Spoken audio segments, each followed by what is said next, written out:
Hey everybody, it's Anna and welcome back to my booktube channel. It feels like forever since I sat down to film something. That's because it has been, and I got sick in between the last time that I filmed and now. So apologies if I sound really hoarse and disgusting, but I'm alive again. I'm gonna have to get caught up on Geekly Wrap-Up, so this video is going to be my Geekly Wrap-Up for the week of January 20th through 26th. This week I ended up reading 3 books and I played 1 new board game. It was kind of a light reading week for me, but I read really good stuff in terms of the quality, which is great, so let's go ahead and get into it. So the first book that I read this week was Rise of the Video Game Scenesters by Anna Anthropy. This is one of the books that I was sent as a holiday gift from a subscriber, and basically this is a manifesto that's written by a trans woman about why video games need to be made by a more diverse group of people, because right now video games are being made by a very small, mostly white cisgender male group that is basically making games just for themselves, and queer and trans and people of color need to basically start making our own games and be involved in the game making industry in order to change it from the outside in, because it's not going to fix itself. I thought this book was really interesting and it was really well written and fun to read. It was published in 2012, so obviously a lot has changed, especially in like the conversation about gaming and diversity and unionization and such in the last 8 years. But I think that this is going to be like a really important text of like game studies whenever we get to the point in video games where we are just like straight up just studying games as art. I feel like we have kind of moved away from the discussion of whether video games can be art or not, and now we're kind of in this weird nascent stage of studying them as art, but without a whole lot of like critical apparatus that exists to do so. I think this is going to be looked back on and taught as one of those like first texts of critical engagement with video games. The second half of the book is basically all about how to get started making your own video game. It is less of the like concrete, here's what program you should use and here are the things that you should know how to do, and it is very much a sort of DIY, grab weird ideas from your mind and also like any sort of skills that you have from your toolkit and you will be able to make a game. So I really appreciated that extremely democratic approach to video games, and basically like video games as zines, as something that anyone can make to say anything that they want and find a way to distribute stuff equally. So very good book. After that, I finished reading Dark and Deepest Red by Anna Marie McLemore, which was amazing. I tried really hard to read this book slowly because I wanted to make it last.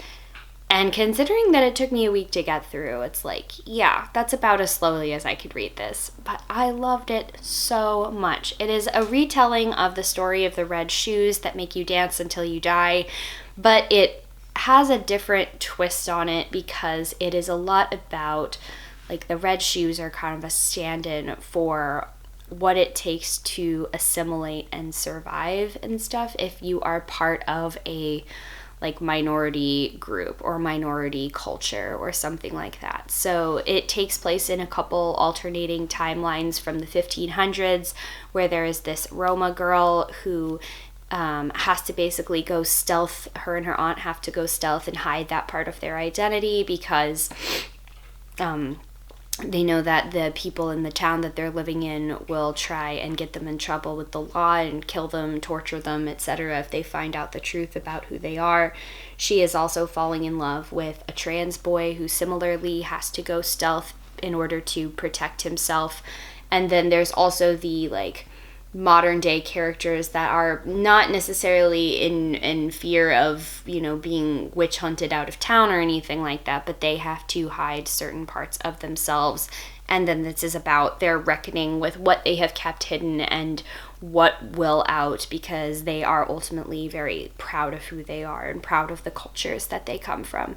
I thought this book was fantastic. I gave it 5 out of 5 stars. I do want to read all of my Anna Marie McLemore books that I got for the holidays, but I'm making myself just come down off of this one first because of how good. And then the last book that I read, which I don't have with me because it was a library book and it had to go back, is The Seattle Walk Report, an illustrated walking tour through 23 Seattle neighborhoods by The Seattle Walk Report. This started out as a webcomic that posts on Instagram, and it's basically this woman who is a comic artist who lives in Seattle, and she got really into just walking around the different neighborhoods in Seattle and basically recording her observations on the things that she saw, whether that be interestingly shaped fire hydrants or sidewalk trash, dogs in strollers, just any kind of random thing that she saw. And it is basically a kind of a series of vignettes about her walks through various neighborhoods, but also kind of a love letter to Seattle as well. And having lived in one of those Seattle neighborhoods and walked around many more of them, both like just as myself and with my dogs and stuff like that, I've walked some of the same little trails that she covers, and I really appreciated this look at like urban nature and urban life. I feel like there's this weird idea that like in order to go out and experience nature, you have to get out of a city. And I mean, yeah, for a lot of things you would have to leave a city. Like usually people don't build cities right on top of a mountain. But I think that this book really can open your eyes to noticing nature just as it exists in an urban environment. It really taught me a lot about the history of the city and like different design motifs and stuff that you can see in the light fixtures, you know, the street lamps, different like important Seattle landmarks and things like that. I'm finally learning the history behind them from this book. So I will go ahead and leave the Instagram account.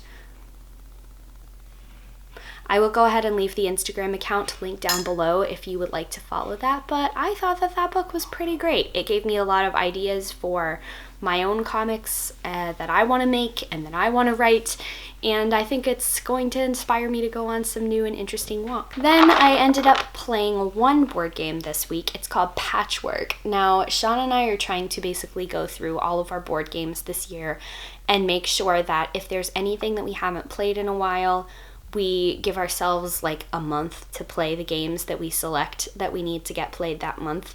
And then if we don't play them, they have to get donated or given away or something like that. So Patchwork was on that list because this is a game that is kind of like ubiquitous. You can kind of find it everywhere, and I guess we just hadn't played it for a while. But this is a game for 2 players that is basically a spatial puzzle type game. You have all of these little patchwork squares or patchwork tiles that are in various like funky configurations and things like that, and you're taking turns drafting tiles from like a common supply, and you're trying to get them to fit into this square grid. So you're basically making a patchwork quilt.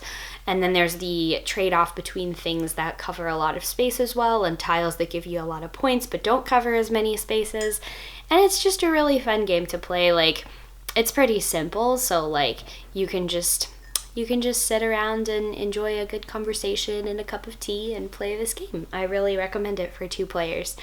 And that is going to do it for this week's Geekly Wrap-Up. I will be back very soon with the one for the actual last week, end of January, first week of February. If you like what you saw here and you'd like to see more of what I do, go ahead and give my channel a subscribe, because that is the best way to find out whenever I post new videos. As always, thank you all so much for watching, and I'll see you in the next one. Bye.